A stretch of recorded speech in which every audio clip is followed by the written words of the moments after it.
Oh, hey, don't hear. Dude, that's it. We can't do that. We can't. Why not? It's so good. You can look at the lyrics. Welcome to the Ripples in the Sand podcast. Hey-o. I'm Jared. I'm Lucas. Niall. And if there's And one I'm thing Niall. we know about Arrakis, it's that it is hot. Yes. It's a desert place. In fact, Niall, would you say it's blazing? It is. Yes, I would say that it's blazing. Well, Niall is acutely familiar with the word blazing as he is suffering from some after effects of eating a lot of blazing hot wings from a place that we won't name unless they give us money. Yep. In which case, we will let you know that the initials have a W. And then That is another one, true. and then a B in front of those. That's true. Oh, interesting. But we won't say what it is unless they pay us money. Never. Well, I wanted to introduce my own blazing challenge Oh, I to love the it. two of you to start this off. And I've got 3 questions. You guys are going to have to pitch me an answer to it. And I'll decide whose answer's hotter. Who's And then, blame? Okay, nice. Yeah, Love and it. then Dig it. whoever can get 2 out of 3 will win. Cool. There's only 3 questions. Great. Sounds good. Okay. The first question is, who can give me the hotter take? All right? So think about it. I need you to conjure up a hot take. Oh, just I'm in gonna general. I'm going to decide whose take is hotter. If you want to theme it around movies, that's the idea. Oh, Because okay, this is yeah. Doing typically it a around movie. movies. I was thinking Sure. about movies, but now you... Yeah, all the questions are movie related. And again, the whole purpose is to start raising the temperature so we can get to levels we have not seen yet on this podcast. Oh, Hannah!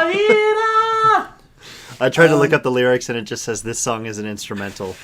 So, My hot take is that both of the original Fantastic Four movies had as much to do with establishing the modern superhero genre as the Spider-Man trilogy. interesting. Okay. Do we have to believe our hot takes we say, or just say them? I didn't say you had to believe them. I Okay. just said give me a hotter take. If Niall, do you believe in this? Kinda. Then I'll give you some bonus points. Hey, For right on, believing in bonus- it? So, Bonus yeah. blazing. Because anyone can say something wild and Yeah. hot. Yeah, I'm but gonna there's say The no way you Godfather believe that. bad. You know that it's not true. Yeah, exactly. So I'm going to give a little bit more of a weight to it if it's a real belief of yours. All right, here's a real belief of mine. I think Okay. if Jared Leto had been given the chance to shine as Joker, he would have given an impressive performance. That's a good hot take. That is a good hot take. It's also one that I believe in if you want to give him extra points for me believing it. Yeah, I also kind of believe it as well. Maybe I should just go based on what I believe. Yeah, Sure. do that. You're I the believe them judge. both, but I'm gonna give this one to Lucas Yeah. because I think that's just fair. a little bit spicier of a hot take. Because I we think talked that's about fair. Jared Leto Joker. Okay, 1 point to Lucas. We're Thank moving you. on to question 2. I feel like I don't want to put in drum sound effects, but can we just get like some? Yeah, great. Imagine Spice blowing over our screen right now, or out of your headphones at the moment. Yeah. Okay, who can name the hottest actor or actress? And I'm talking about physically attractive. And again, Great. I've got to agree with you. Interesting. Current on the circuit or of all time? Whatever you want, my brother. Great. Interesting. I just want hot. I want to spice this up. Yeah. So conjure up. Again, actor, actress, doesn't matter to me. Anything on the spectrum will do, as long as they smoking.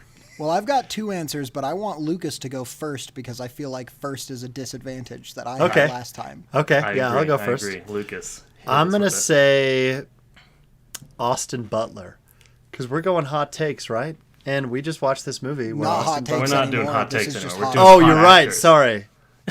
Just yeah. Well, No, I you're still locked say in. Austin But, Butler. hey, No, but I still Austin Butler. I still he's say hot. Austin Butler. He's super hot. He's I hella still hot. say, That's especially his half He's nude hot as hell. moments in Dune 2.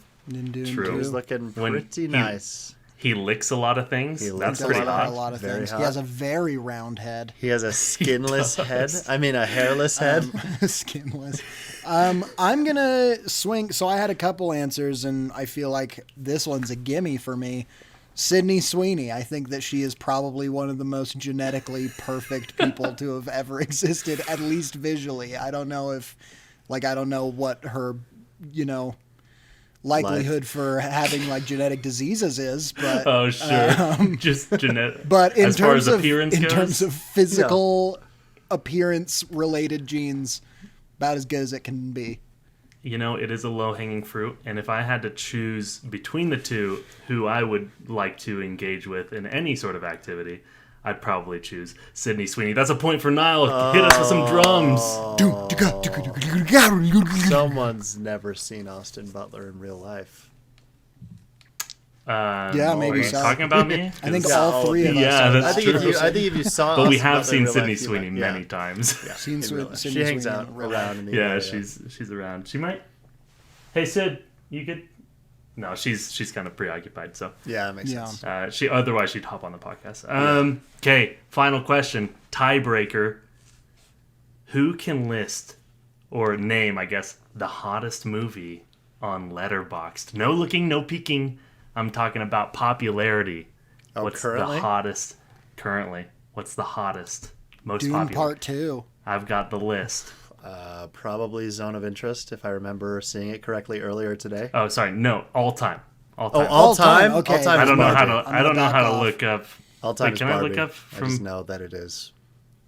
Can I I'm look trying up to from like think this of- week If or you, last? yeah, it's the top of the page. If you go to the app, I'm All trying time, to you think just search of by what popularity. the Oh, that's popular this Letterboxd week. crew would be like, and I feel like it might be. It's No. like Drive or Blade Runner 2049. top of all time is Barbie. It just is. I know that it is for a fact. That's Well, then it's less just the fun. truth. Well, you asked a Less question fun. that I know, there you so go. I got don't to like- answer I it don't correctly. like that. I don't like that. You know it. He doesn't And like Zone you of know Interest. it. And number also, one most Niall's supposed to popular this answer first, Lucas. Oh well, I gave him the So, disadvantage, if- or I gave him the advantage. I took the disadvantage upon myself. Right. Well, then I will also say Barbie, I guess. Lucas is just casually studying Letterboxd. Yeah, bro. What I else feel am like I win just Yeah, for not honestly. having that be the way that I live my life. Well, you should have asked the question. If Well, you knew okay. I didn't want the answer. No, Look, I I'm wanted the answer. I just didn't want you to know the answer. Gosh. No, it's so confidently. All right, let me look it up. Let me look it up, though. Let me look Is it it up really Barbie? quick. Well, they posted about it Um, recently because it was Parasite, now it's Barbie, and they were like, I'm "Hey, looking it's it up. Barbie. Hey, I'm looking it up right now. Schindler's List. It's Barbie. Oh, So, Great. so great! what did you guys got say? that Right.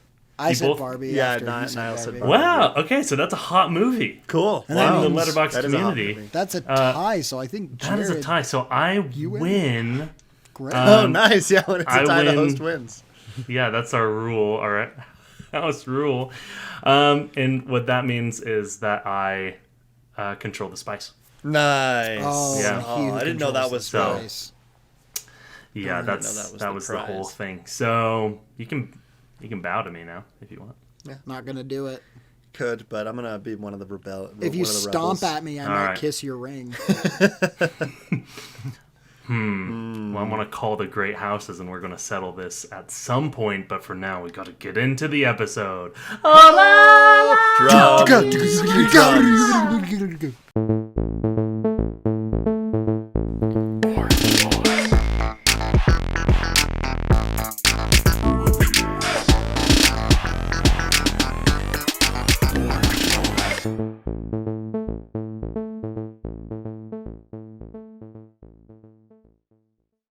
Welcome back to Man Cave Movie Night. Oh.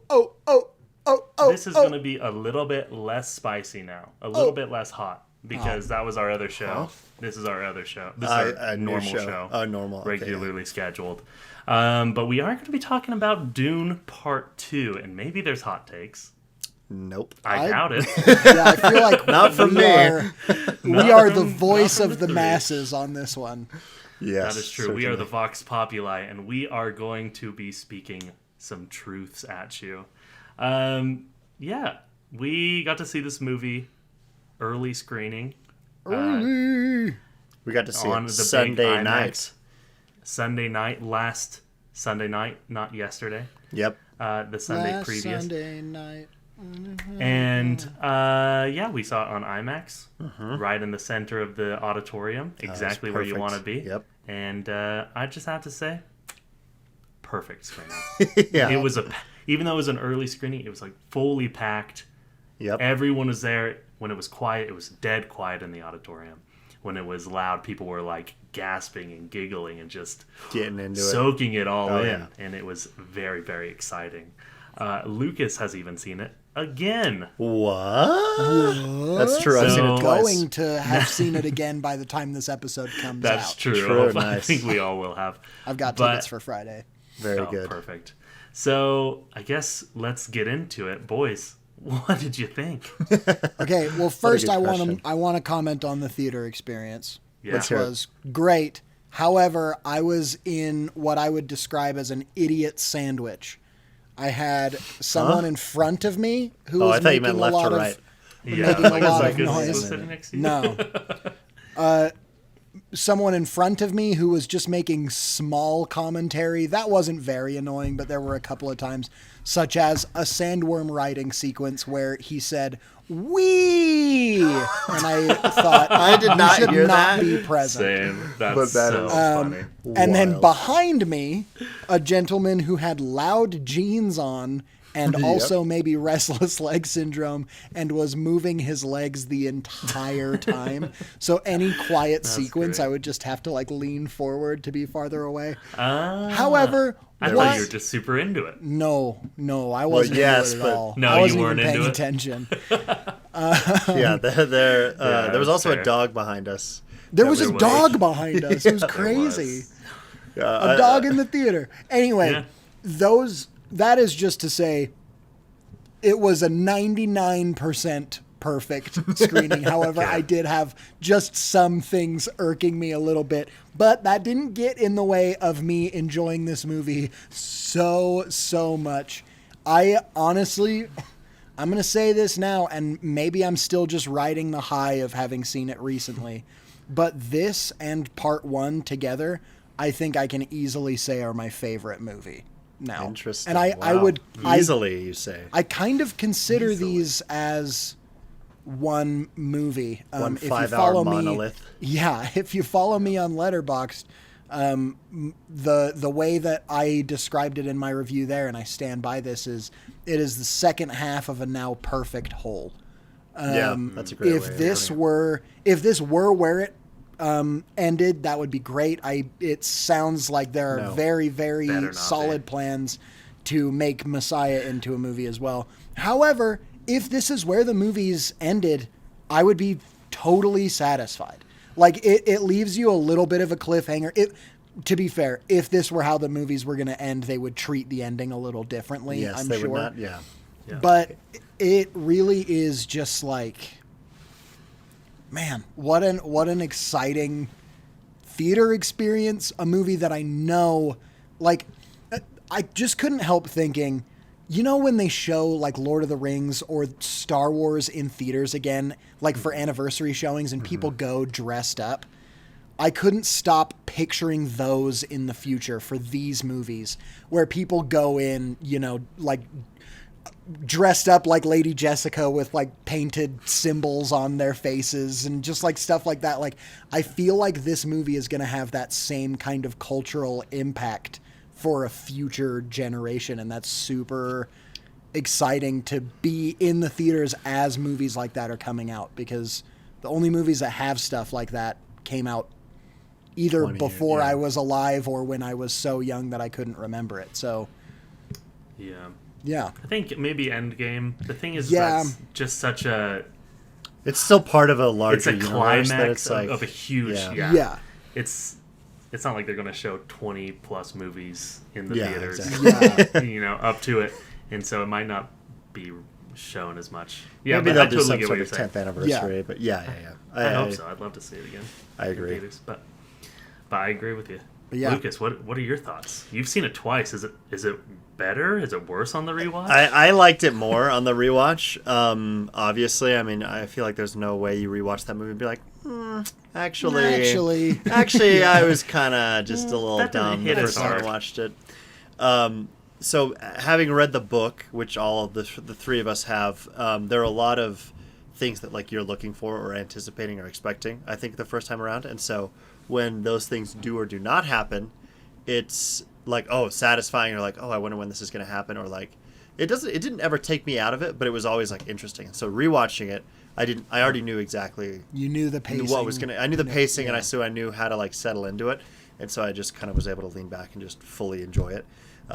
Like I did the first time as well. But yeah, I think some people may be annoyed with the changes he made, but I am fully on board. Like, it's just such a hard book to adapt to screen, especially with some of the elements. I mean, we'll talk more spoilers later on, but for now, like, just some of the more ethereal, like, you can read it and it doesn't seem weird at all, but picturing that with real people would be very difficult. And I think they did a great way of translating that from page to screen. And it's always been like, oh, Denis has just wanted to make book one into 2 parts, which is true. However, after the end of this, you can tell like his plan was always 3.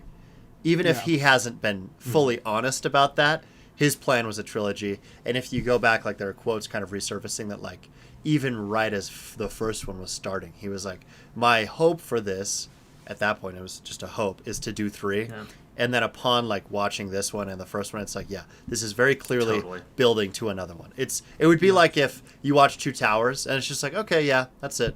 Like, yeah, Fellowship and Two Towers are both excellent movies, but without Return of the King, it's just, you're missing something. And so there's certainly going to be a third one, because this already has insane word of mouth, and it isn't even out yet. It's being received very well on Rotten Tomatoes, Letterboxd, IMDb. Everyone is loving it who's seen it so far. We'll see if that holds up with the masses, because everyone who's seen it so far is just from when we're recording, the big at least. fans. People It's who just the people want who to like wanted it. to like it. Yeah, exactly.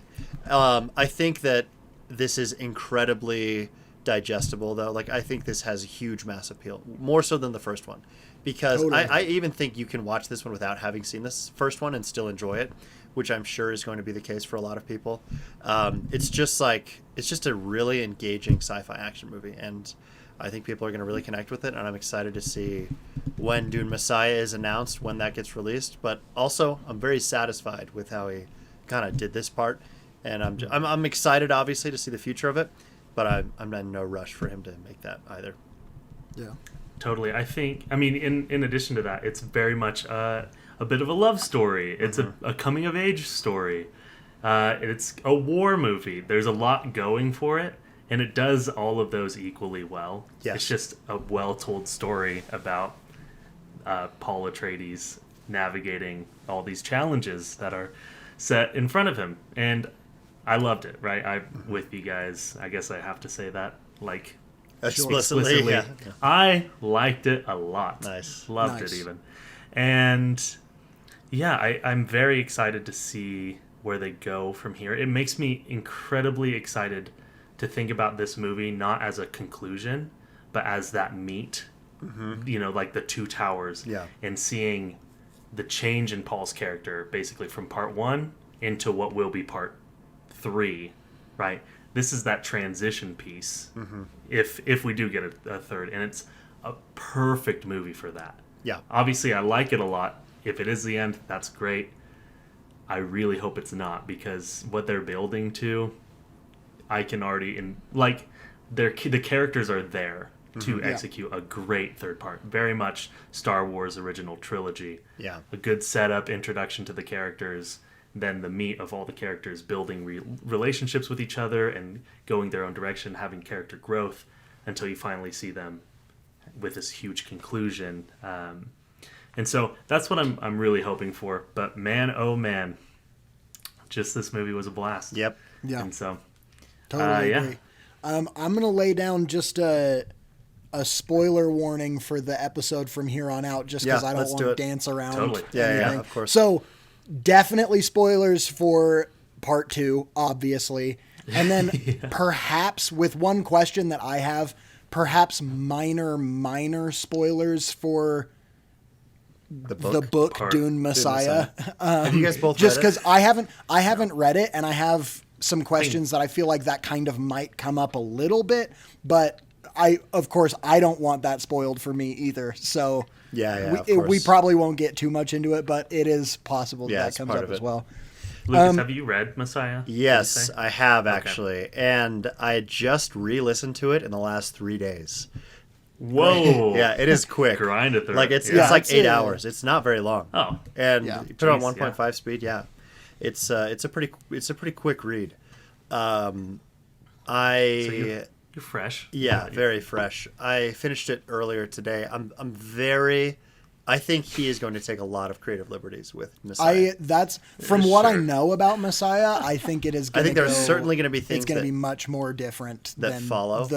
than part 1 and 2 are from the book, from the first Dune book. I think part 3 is going to be very different. And from- let's just, I mean, I'm not going to spoil anything about Messiah, but I think it'd be fun to talk about kind of predictions on what the future for the third part is going to be.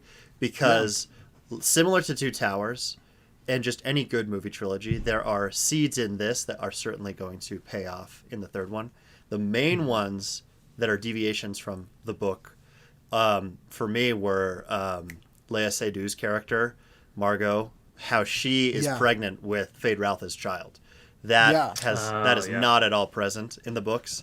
And very clearly it's like that is going to be seemingly a significant piece of the next book. It's a super cool setup. Very interesting, because I was I was way on board. Yeah, with I was it. totally into it. I loved how she gave him the Gom Jabbar test as well. Yeah, Same. because I like that, because that part, especially in the book, is like, it's not implied that he has the Gom Jabbar test, but it is implied that he is the Harkonnen Paul, you know? Exactly. And so it's like, it's really cool that they kind of were like, yeah, he's being looked at through the same lens, at least by the Bene Gesserit. Like, I thought that was so amazing. I loved it. And they're like, they preferred him almost because he was more malleable. Like he could be controlled much easier. He's easier to control. So I love that. Yeah. Very cool. There is a gap between Dune and Dune Messiah of 12 years. It just starts off immediately in the future, 12 years in the future. I can see them either significantly reducing that or not having a time jump very large at all, especially with the way this one ends, with Chani going into the desert like that on her own, and with them initiating essentially the Holy War. I mean, at the beginning of Messiah, it's like, you know, Paul has established himself pretty well, but I could see a world where they make part 3 incorporating part of that Holy War, and it could be like the beginning narration, could be like, for the last 12 years Paul has ruled, whatever, like, and then doing something like that. But I'll be very curious, or that maybe they increase the years in between as well, because we know Aaliyah is going to be played by Anya Taylor-Joy, which I could see them either increasing the time to make it so she actually just aged, or making it so right after she's born she's just an adult, because she's Other technically people- like, Explaining it that adult. way. Another rumor I have seen is that Denis gonna basically take a break, make other movies, and wait for Timothée Chalamet to get older. But I'm like, well, there's if they no do way. that, then they're gonna have to make Yeah. Anya Taylor-Joy look younger. Yeah. Like, it just doesn't make any sense. Yeah. Well, and also, I don't think studios want to wait for that. Sit around for No. the franchise to die down at exactly. all. Totally. Yeah, I don't think it would make sense. But it would be interesting. I- Like, it would Yeah. be interesting to see a continuation like that that's intentionally delayed for 10 years. That would be Jeez. wild. That would be wild. I think Holy he cow. is going to make a different movie in between this and Dune Messiah, kind of like how Nolan made a movie in between each of the Dark Knight movies. I think the difference with this being a part 1 and part 2, I think he's going to take a break from Dune, make something else, and then come back to Messiah. But he's already written Messiah is the other thing. The script is nearly complete. And so, again, why I said That's crazy. he had the plan for the trilogy, he just was being coy about it. He was like, yeah, maybe if I'm lucky, but there's no, like, you If wouldn't people include... like it, Yes. Exactly. Ooh, woo.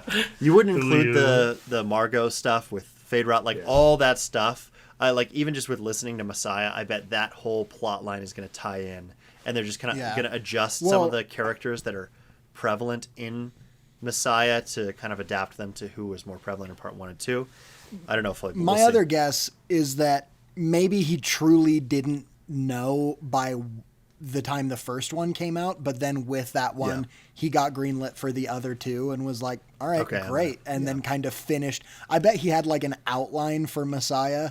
And then when, with the first one being successful and the second one being officially greenlit, he was like, great, I'm going to finish the Messiah script. Yeah, exactly. Meantime, you know? And it's like, you don't end your movie like that unless you want people to be on your side about making another one. Like, it's just such it's a very intentional ending, especially because it's so different from the book. So it's from Dune and Dune Messiah. Like, that whole Chaney going to the desert is not, like, abandoning Paul is just not at all present ever. And so I just want to pick his brain and see what his plan is for Messiah. I'm so excited to see what it is. Because even listening to Messiah, I was like, I truly don't know what he's going to do with this. Like, because he just ended the movie so different than the book ends. So it's been a while since I finished the book, Lucas, and I wanted to ask you for just because I know that you re-listened to Dune very recently. Correct. I wanted to know what you like. Some of the main variations from the book. The one that I remember is that Anya Taylor-Joy's character, who I don't know how they pronounce it in the book, but I read it as Aaliyah. Aaliyah, yeah, that's how they say it. That's how they say it in the audios. I think they call her Aaliyah once in the movie, maybe. I feel like Jessica calls her that at the end. Yeah, I think. Yeah, but she by the end of Dune is born, if I'm not mistaken. So she's born halfway through. Yeah. And then there's a time jump. She's born with that like time jump. Yeah. There are references to the way that they portray her relationship in the book. Like in the movie, she's just like talking to her unborn child, which is so nuts. And that happens like once or twice in the book, but then is born and then move on, if I'm remembering. Yeah, you are. Yeah. And that's kind of the main, other than the other stuff that you've already brought up about kind of the end and Chani. I say Chani because they I say didn't Chani in the movie. audiobook. Yeah. They say Chani in the movie, and I read it. Chani Chani is a dumb way to say it. I stand by the change. Chani, Yeah, I'll probably still say Chaney. Yeah? That's just what I read it as, you know what I mean? Yeah. Oh, you read it as Chaney. Interesting. Yeah. I was just like Chaney. Also Leto instead of Leto. Chaney. There's a... Is it Leto? Yeah. I would have thought it was Leto. There's like a pronunciation guide in the back of the book, and he's like, it's read Laito, Leto. Interesting. But they say Leto. It's fine. It really, whatever. Yeah, who cares? Yeah, who Honestly, cares? if any book needs a pronunciation guide, there's a Yeah. huge it's one. this one. Yeah, totally. It's very. But I fully ignored it. But what were the like most significant differences between the movie and the book? Okay, well, the ones like right off the top of my head is that time jump being removed entirely, because in the book it's like a 3-ish year jump, and I think all the changes happen because of the removal of that. But again, totally on board for what they did in lieu of removing that. Instead of like years, it was a few months, which I thought was a really smart choice. In the book as well, Paul and Chaney have a son who is killed in battle. And so that was removed entirely as well. And because you can't do that without the time jump. Like, yeah, exactly. Totally. I honestly thought a couple of the montages, I thought, oh, now Aaliyah's born. Now they're going to introduce the child. And then it was like, oh, she's still pregnant. No. And then I was like, I bet they're just not even going to do it then. And so with that as well, Aaliyah is actually the one who kills Baron Harkonnen as well. And Raban just dies off screen. He doesn't really have a significant death. Again, love that Gurney got to kill him. He's also not that much of a significant character in the book. Like, he's mentioned a bunch. Yeah. But I feel like he's not nearly as, he doesn't get as much screen time, so to speak. In the book. Yeah, it's more like, oh yeah, Raban is off. He's been ruling Arrakis for multiple years. And as you're reading the book, you're not like, oh, and I hope that Raban gets his comeuppance, where in the movie it's like Sure, you're you're like- seeing him doing a lot of stuff, and it's Yeah. like, yeah, Yeah. we need to give him a more complete send off. That was a great change, I thought. I agree. And like in the book as well, because Raban is dead, like Gurney is so eager to kill a Harkonnen. And so when Fade Routha is volunteering as the Emperor's champion, Gurney's like, let me kill this guy because I want to get my piece like you promised me. And Paul is like, no. And so just removing that and just kind of substituting with their little back and forth. He's like, you don't have to do this. You don't have to prove anything to this guy. Like, because you could tell like he was immediately nervous when Fade Routha, like when he was going to battle him.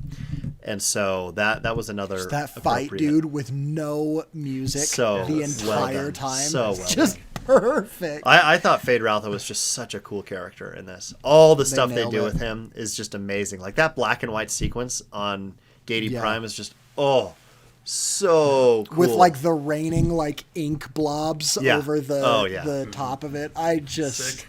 it's amazing.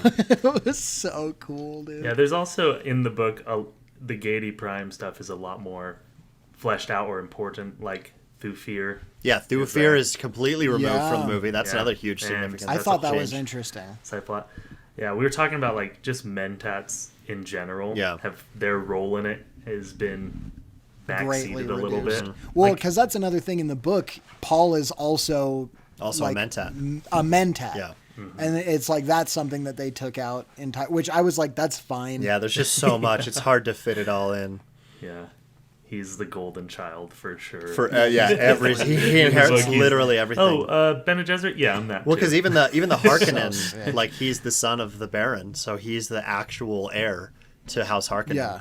Like or the grandson of the heir. Grandson. Yeah, Yeah. So it's I like know his dad. yeah, The- and so like he has Atreides, Harkonnen, Bene Gesserit, like Fremen, the Empire, like all this, like every single Yeah. possible thing. It all just like culminates with him. Every faction he is a part of Yeah. in one way or another. And he is Yeah. the heir apparent to it.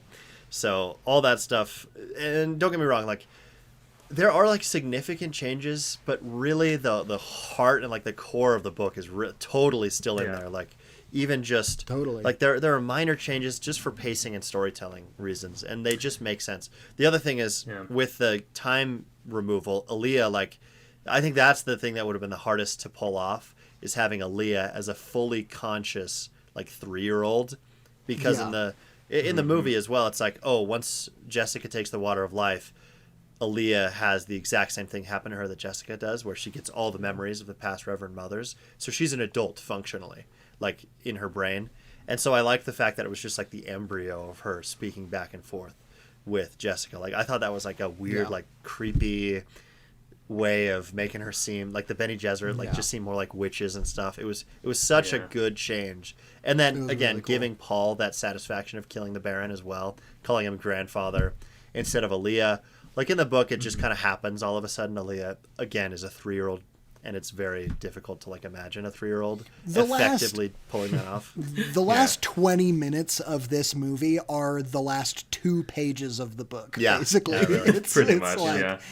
So there was a lot to add. I also think it's interesting. So I've been reading a bunch about, Frank Herbert's intentions with the book, and then, Denis taking those intentions into account with making the movies outside of just, here's the content of the book that I'm going to turn into a movie, Yeah. And I think it's really interesting because Frank Herbert, as far as I have researched, almost had regrets that he didn't fully express the themes that he wanted to express of like the corrupting nature of power and different, like all of these different things like that, like kind of don't trust leadership type things and like cautionary tale stuff that he kind of almost overcorrected with Messiah and put more of that Yeah, in because that was always his intention, but then kind of overloaded Messiah with it. And so a lot of people didn't like Messiah because it was like, you ruined the character. And it's like, no, that was his intention for the character all along.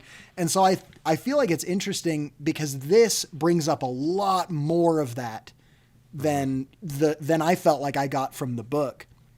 And it's really interesting that it's like, it's potentially more true to the themes of the book than even the book is, because like at least more true to Frank Herbert's intentions for the themes shining through. And I think that's kind of a really interesting concept, is that like, I think that's another thing. We could go back to our adaptations episode. You're not just adapting the content, you're adapting the purpose of the content. Totally.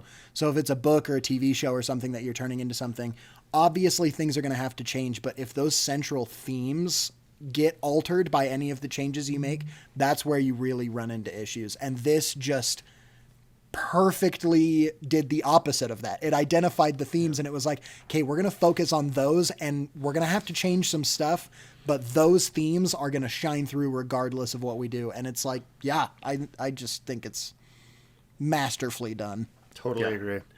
Yeah, I think looking back, people will look at these movies very similar to the Lord of the Rings adaptation, where it's, I mean, first of all, like Lucas was saying, Dune was kind of a story that people just thought couldn't be adapted to the screen. Yeah. Like, that just wasn't in the cards for it. At least not well. And at least not, I mean, obviously we have a movie for it. And there was other, like, Lord of the Rings stuff, like the animated before. Stuff, yeah. Before those movies. But now it's like that's the definitive telling of the story, basically. Oh, yeah. And I think that's going to be the exact same for Dune. For, the next 100 years after this movie comes out, when people read it for the first time, they're going to see, Timothy Chalamet in that character. Yeah. And they're going to see, like, I can't watch it without seeing Elijah Wood as Frodo. It's just so hard for me to separate even while I was reading it. And I think that's a great thing, right? I think the adaptation is so true to the story, and it's so, all the changes, like we were saying, are just they're smart changes to make the story better for the medium it's being told in, right? Seeing a little baby 3-year-old walking around talking like a 30-year-old, that's going to be pretty weird. Yeah, it's going to be tough to pull off effectively. So just making that change and saying, well, they're still having those conversations just a little bit differently, that's great. Mm-hmm. It's kind of like taking out Tom Bombadil in Lord of the Rings, or like not Galadriel, but Arwen's is not. Arwen's not in the books at all, basically, until the very end. Having her being a character, much better for us as an audience to like see that relationship between her and Aragorn. So I feel very happy about the changes that they made, and I understand why some book purists are maybe upset about some things. Yeah. But I think the product that we got is best case scenario. Totally. In my opinion. Totally. Would I love to see an extended edition? 1,000%. Yep. Yeah. Not happening though. So sick. Yeah, they don't. Yeah, exist. he said he doesn't even release deleted scenes. He just is like, there's that no would be so cool. nothing. So sick. He's like final cut. Like he's a very lucky director in that he gets to have a very significant say in the final cut of his movie that is produced for hundreds of millions of dollars by a much larger corporation. And so he is like, I fully sign off on these versions, and so I'm never going to release any sort of extended edition or alternate cut or anything like that, because this is the director's cut. This is the extended edition. Like, there's not, I mean, like, totally there's more to the book that we could see in theory, but he's just said it's not in the cards. It's not there. Which I'm fine with. Partly to do with the fact that he worked on a Blade Runner movie, and Blade Runner infamously has like 8 different cuts. Yeah, and that one does significantly struggle because some people have seen the much worse original cut versus the final cut, which is the definitive version for Ridley Scott. And it's way better. I watched the normal version first. And I was like, this is fine. I don't really get it though. But then the final cut makes some pretty significant changes, and it's a lot better as a result. Yeah. But with the comparison to Lord of the Rings is excellent because it's adapted from a book. However, I think there's another comparison that's going to start coming up, and I think that is also apt, and that is to The Godfather. Because truly Paul's change is very similar to Michael Corleone's in the part 1, at least, of The Godfather. Because he's this reluctant heir to the empire essentially of the Corleone family. I agree. And Paul has a similar arc where it's like, you know, he is very much not, I mean, he and Leto have that conversation in part 1 where it's like, I don't, like, what if I don't want to do this? And the dad is like, cool, no worries. And that's similar to how Michael and Vito are in The Godfather, because Michael was the pure one. He was the one that he didn't want to get involved in his crime ring. And so he's like a war veteran, like a hero. He's the prodigal son for the Corleone family. And then he does eventually accept this role as the new godfather for that family. And as a result, he's no longer that nice, good son anymore. He becomes just as corrupt or even worse than his dad was. And so with this as well, Paul having that apprehensive like approach to the Kwisatz Haderach, even in this movie, up until like even when he's like, fine, I'll go south, he's crying because he's like, I know I'm gonna lose everything essentially, like I'm gonna change completely. And then that is absolutely what happens. Like there is a very clear shift in his character from when he takes the water of life through the rest of the movie, and it's so effective. By the way, from the first part of the movie, I thought Timothy, like part 1 of Dune, I thought Timothy Chalamet's great. He was never in my conversation for like highlight standout performance of the movie. Though it was like I was just more excited about other characters, and it's like, yeah, Timothy Chalamet's there, he's being the main character, but like everyone else was so cool. In this one, Timothy Chalamet's performance from like pre-Water of Life and then after, where his physicality changes and the look in his eyes is different, and it really is like he did such a good job of feeling like this is almost a new entity in the same body that was there before. But it's like, it's just his performance in this one, I just kind of can't stop thinking about how amazing it was. He would not have even been in my top 5 of like impressive performances of the first one. And in this one, he's like kind of the only name that comes to my brain when I think of like standout performance, you know? I'll say Austin Butler and Florence Pugh. Yeah. Honestly, the main, like, and then Zendaya, I really like every single performance in this. I was floored by. Like, I just loved every character. I'm just so. No one phoned it in. Yeah, no, everyone cared. Everyone's a going lot. Full out. And the fact that they have such a stacked cast. Yeah. Like even minor every roles, role, every character is like recognizable. What? Yeah. So Anya cool. Taylor-Joy is in it for half a second, which again, part of Messiah, you don't cast her for a half a second unless you are unless it's a marketing thing. And you're like, hey, totally. Look, we have Anya Taylor-Joy locked in for the next movie. She has a little cameo for, to get people interested, but she's going to be Zendaya one style. of the main characters. They did that to a lesser degree, but they did much that with lesser Zendaya. degree, but but it's similar, totally. I also think another issue that I had with the first movie was that Lady Jessica was like very emotional, where in the book she's described as like super stoic and like straightforward.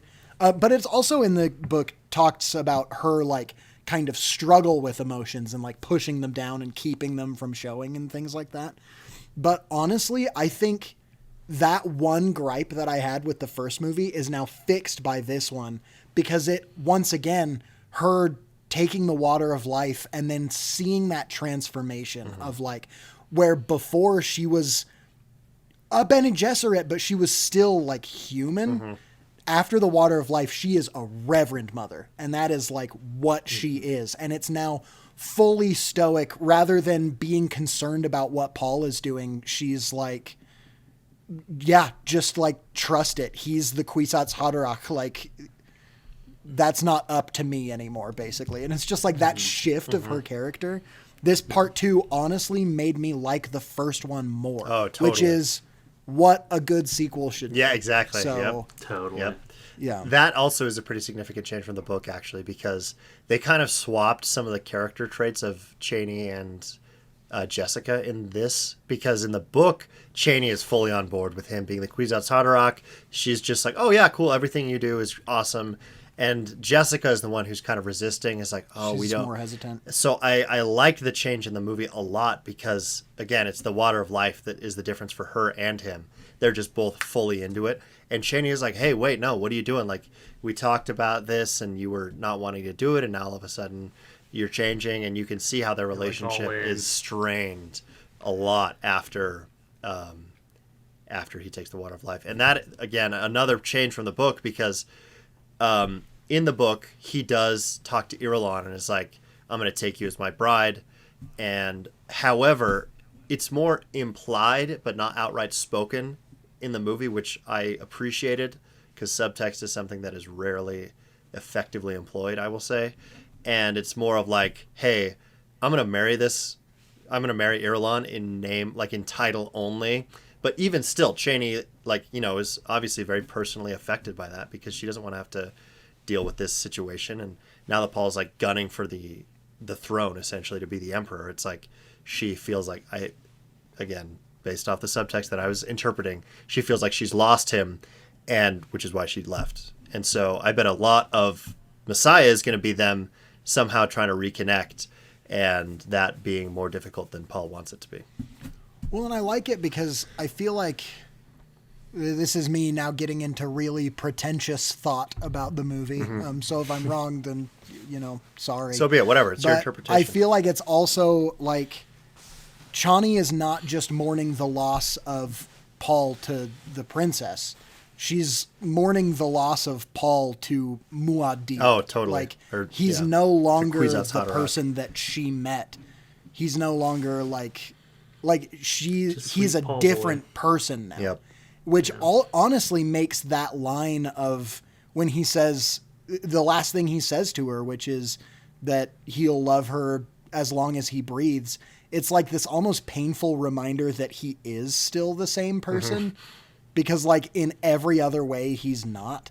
And so for him to like bring that up again, but then still act do something that is directly harming their relationship is just like such a painful moment, Absolutely. And I just I think that that's a change with her not sticking by his side.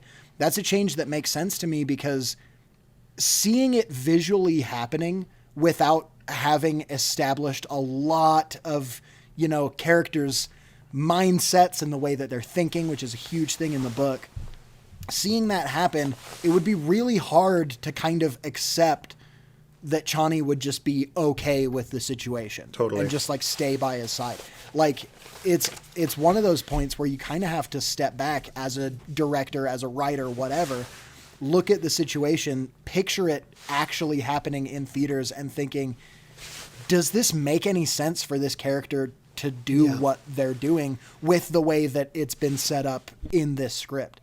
And honestly, the way that the script was put together, if she stuck by his side, it would be kind of like, wait, but why? Yeah, it wouldn't make there were all of sense. these tensions and now everything's okay, So it's like, I don't know. I think that it's a big change that's going to cause big changes to Messiah, I'm sure. Totally. I think. But yeah, it's like, I think it's a big change from the canon of the book that is going to make these movies the best movies they can possibly be. For sure. Yeah, and I bet there's going to be conversations like, actually, it's different in the book. Just like this happens and this happens. Yeah. But it's never going to be like, oh, they really screwed it up. Yeah, Yeah. exactly. Yeah, Exactly. It's just like those little things. Like even after we got out of the movie, there were people who hadn't read the books, or maybe we all had. So Or there at were a least couple people Britain who hadn't. hadn't. Yeah, Britain hadn't. And so we were able to basically just say like, oh yeah, like here are some of the key differences. But it wasn't like he didn't like the movie at all or anything. Yeah, there's nothing. None of us, all of us loved the movie. Yeah. It's just kind of interesting sort of trivia, I guess, of what was changed. There's 3 people who I would say are like key players in making this movie as good as it is. And I want us to give a shout out to each of them. And so instead of like all of us raving about all of them, maybe we could each just talk about one of them a little bit one. and then Well, yeah, then we'll end the episode. Cool. Sure. Yeah, sounds good. But the three are, number one, Denis Villeneuve, our director and course. writer, right? And producer, He wrote this yeah. one? And producer, yeah. So he's wearing a lot of hats. Yep. So Denis Villeneuve. One is Hans Zimmer, as well as maybe just the boy. sound design in general. And then the last is Greg Fraser, who's the cinematographer. Brendan's brother. No. Yeah, they're twins. Oh, they're No, twins. they Oh, look sorry. like- Picture him looking exactly like Brendan. Yep, they're twins. That's my bad. So if anyone is passionate about one of them and wants to give a shout out and give Yeah. a little blurb about him, Yeah, I'll yeah, wait you for go Niall. I'll let first. Niall talk. I was gonna go Hans Zimmer. Cool. I was gonna go Denis. So perfect. okay, I'll go Greg. I think that the music in this movie, obviously so effective, also obviously iconic, but this is for Hans, but also the entire kind of sound design team. This also comes in with Denis of like where there will and won't be music, but the kind of same themes that you get from the first movie that have become so iconic since then don't show up until a while into this movie. It's kind of new stuff, Yep. which is really cool because it's like, it almost gives you this unsettling feeling of like, okay, they're in the desert. This is a different world now. This music doesn't feel the same as it did before. And then when those themes start kind of coming back into play, also the musical themes come back into play, and it just hits you like a brick wall, you know? And I just like, I remember the first 10 to 15 minutes of the movie, I was kind of hesitant. I was like, this feels weird. It doesn't feel the same. And then I started to kind of realize, like, you're supposed to kind of feel unsettled at the beginning of this movie. You're not supposed to really, because they're unsettled. They don't know what life in the desert is really like yet. And I think that translates in the music so well. And then sound design. I don't know if this was like this the second time you saw it, Lucas. There were multiple scenes in this movie where it sounded like the speakers were breaking because of like how just intense everything was. Yeah. And I almost felt like that was like an intentional sound in the movie of like this kind of like almost rattling stuff when they're down by the sand harvester and things, or the spice harvester and things like that. so Where it cool. was like, that is a sound that we associate now in a digital age where we all know what a microphone clipping sounds like. Yeah. That almost is in there and gives us this like subconscious thought of like, this is so loud that even like the fake audio equipment that's picking up this fake sound like almost can't handle Yeah. it. I don't know. It was just such a beautiful moment for me where like the lines between reality and the movie were so blurred at that point, all because of the sound design and the music that was going on. And it was just like, I am in that desert right now. But also that desert is in this theater right now. Just surreal. And I don't know. It's a lot of the credit probably just goes to the themes that he wrote in the first movie, that kind of carried over to this one, but they're just perfect. I will say the It's- love theme, the little song that plays during Paul and Chani's like development is incredible. That sweeping That's score true. is so good. I need It to shows up a see few it again. times, and every single time it's just so effectively used. That's the biggest thing I think with the sound design and the music in this, is that there is music when there needs to be and not when there doesn't need to be, and it's so Totally. effectively done.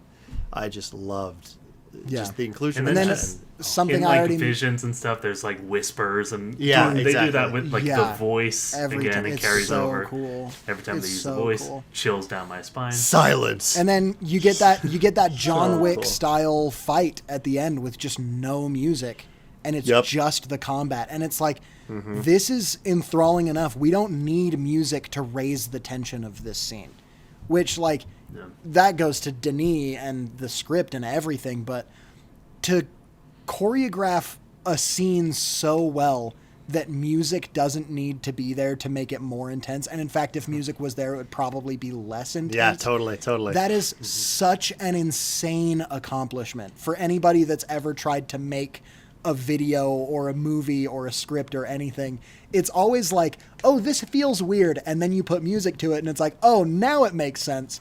So to make something that makes so much sense that music would make it make less sense, So awesome. unbelievable. So So cool. that's a segue into Denis and the other stuff, but yeah, the music is perfect, obviously, and I'm done talking. cool. Totally. Yeah. Luca. Oh, man. See, the thing is, like, thinking about part one as well, because I watched part one a couple times this year in anticipation for this one. There, even on the rewatches, that my subsequent rewatches, there are still a couple times where I'm like, it would be nice if this was just explained just a little bit more, or if we just got a little bit more screen time with that. But, like, as someone who's read the book, it's satisfied by the fact that I have that further knowledge. I did not feel that at all with part two, on the rewatch. The first time I was like, man, it would have been cool to see this a little bit more. Getting out of it on the second time through, I was like, there was no point where I was like, man, I would have loved more of that, just because of how well it's executed. And having read the book doesn't necessarily benefit you as much in part two as it did in part one, because other than just knowing the changes, but there's no like implicit like, oh, that's a mentat, or oh, Jessica and Leto aren't married, and like stuff like that, where it's just like, and the bull killed their grandpa, like stuff that, you know, is kind of hinted at in the first one that they don't really go in depth with super deeply, that in part two they just kind of figured out the correct way to approach all that stuff. And that, you know, it's all Denis doing. I guess we're talking about Denis. So Denis, he doesn't usually produce his movies as well. He's only produced Dune Part 1 and 2. And that is just a testament, I think, to I mean, he wrote, directed, and produced these, and it's just like, these are the movies he's been waiting his whole life to make. He said he read Dune as a kid. Like, he had a similar experience for a lot of people his age growing up who saw Star Wars. He had a similar experience reading Dune, and he's just always wanted to adapt it properly, to the point where he made Blade Runner and Arrival beforehand to prove himself as a sci-fi director, to be able to get the rights to make Dune and then effectively do it. And I'm so glad he did that, because I mean, I love Arrival and Blade Runner as well. And then this Dune Part 1 and 2 is just the perfect whole. Is just so well executed, and I just love it so much. I can't wait to see what he does next with it. Totally. And I'll round us off with Greg Greg Fraser. You probably have never heard this name before, Say hi But to you've Brandon certainly for seen us. stuff he's made. but you've seen the movies, and they're all movies, at least the ones that I've seen, that I think back on, and I think they're just beautiful. Yeah. They're beautifully shot. So a couple are Dune Part 1 and 2. He did The Batman. He did Rogue One and The Creator. And all of these are... And The Mandalorian Season 1. And The Mandalorian Season 1, I guess. Pretty cool. But we'll never actually know for sure. So these are... He has such a great way of doing wide shots, I think, is the biggest thing. While you're watching it, especially Dune, every time it cuts away to a wide shot, you see fully how large the scale is on the planet. And it's always so beautiful. You have the shot of Paul watching the sandworm approach, and it just bursts like a huge So cool. plume of sand, and you're like, holy crap, Like, he's in whoa. for it. All the ships in the movie are just, again, it's just scale. Like, he masterfully creates things that feel so much larger than life and dwarfs our characters in it. And it's just such a cool world that he's able to create. Also, like I said, every shot in this movie could be a background on your computer. Oh, yeah. And I'd be like, yeah, That's sick, a sick man. background, You chose bro. a good one. Yeah, exactly. Yep. And so I think just it'd be hard to bring this movie to life without someone with such a good eye behind the camera. And so big shout out to our boy Greg. Big shouts. Big ups to We've Greg. got his one brother, last Brandon. shout out to make, Brendan. and that is to my mother, Kel, because we're at the end of this Hmm. episode. Every week we shout out Kel, and by we, I mean the three of us and those who support us on Patreon. While I'm pulling this up, I'm just going to give you the rundown. Patreon.com/mancavemovie-night. $3 a month. You can support us. You can shout out my mom, and you can also get access to bonus episodes. This week's shout out to Kel comes from Nick Bell, Michael Polonsik, Easy Law, Britton Inkley, Riley Allen, Ian James Martin, and Hannah Steed. We couldn't do it without you, and honestly, we wouldn't do it without you. So We wouldn't even thank want you so to. much. Shout out to Cal. And shout out to Kel, Mom, I love you. And that's all that I have to say. That is great. I think it was fun how we Thanks. started with a hot take, because I want to end us with a hot take. We haven't even Oh. gotten the 2024 Oscars yet, but I'm already making a 2025 Oscars prediction. I think Denis going to Best win Picture? Best Picture, and I think it's going to win Best Picture, and I think Denis going to get Best Director. We're over a year away from that, Ooh. so Hot take. gun to That my is head hot. if I'm wrong in a year and a half. Well, probably about exactly a trigger. year. Yeah, and off me, because Very that's how excited. confident I am. We were all mad that it got pushed back, but ultimately it might have been for the benefit of the movie, Yeah, for the award season certainly. true. My hot take is the three of us will be hosting it. The Oscars. So let's get there, boys. Yeah, I'm sure. Yeah. I'm sure. Let's get My there, hot boys. take is that I'm going to be playing the Tleilaxu guy in Messiah. Seitel. Oh, Yeah, Nice. that's going to be I'm me. sure you will. So- you'd be great for it. I'd be a good fish boy. If they don't get Guillermo del Toro's fish guy first, Oh, then Yeah, they'll get me. True. certainly. Well, you, the audience, will get us on another Man Cave Movie Night Monday. Got him. Bye bye. Goodbye. Bye bye, Bazinga.